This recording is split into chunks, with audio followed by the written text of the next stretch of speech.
क्रूर जी भगवान श्री कृष्ण की स्तुति करते हुए कहते हैं, हे अविनाशी पुरुषोत्तम नारायण, आप ही प्रकृति आदि समस्त कारणों के परम कारण हैं।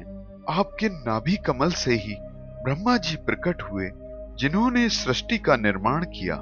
ये संपूर्ण चराचर जगत आपके ही तो अंगरूप है। सभी योगी सूर्य, चंद्रमा, इंद्र, अग्नि और भिन्न भिन्न देवताओं के रूप में आपका ही तो ध्यान करते हैं। वैष्णव जन आपके नारायण रूप की पूजा करते हैं। कुछ योगी तो शिव रूप में भी आपकी आराधना करते हैं।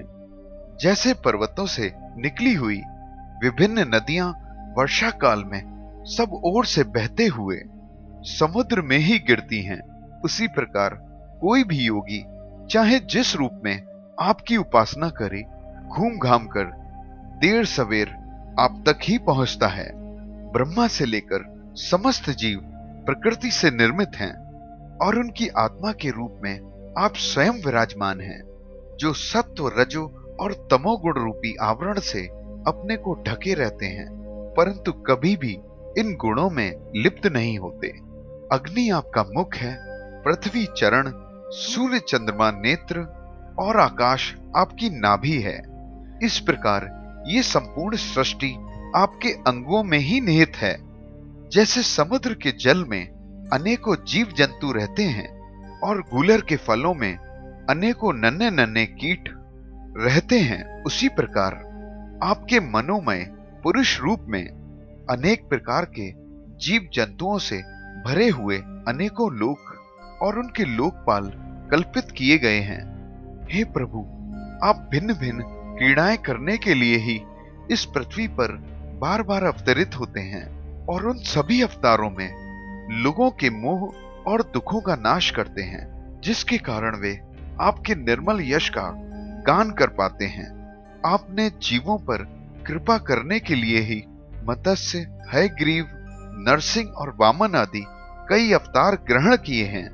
भविष्य में दैत्यों और दानवों को मोहित करने के लिए आप शुद्ध अहिंसा के मार्ग के प्रवर्तक बुद्ध रूप में अवतीर्ण होंगे।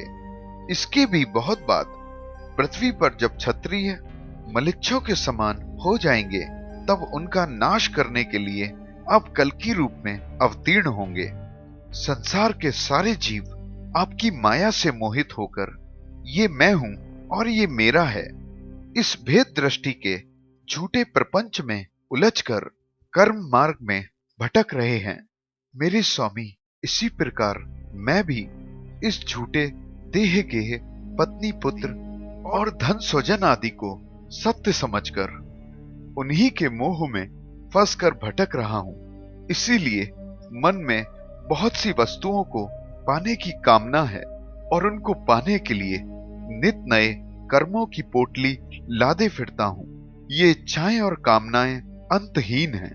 ये बार बार मन को मथ कर इधर उधर घसीट ले जाती हैं। इसलिए मैं इस मन पर नियंत्रण नहीं कर पाता।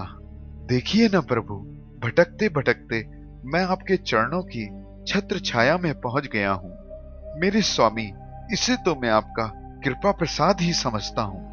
हे प्रभु, मैं आपको बार बार प्रणाम करता हूं। आप ही मुझ शरणागत की रक्षा कीजिए।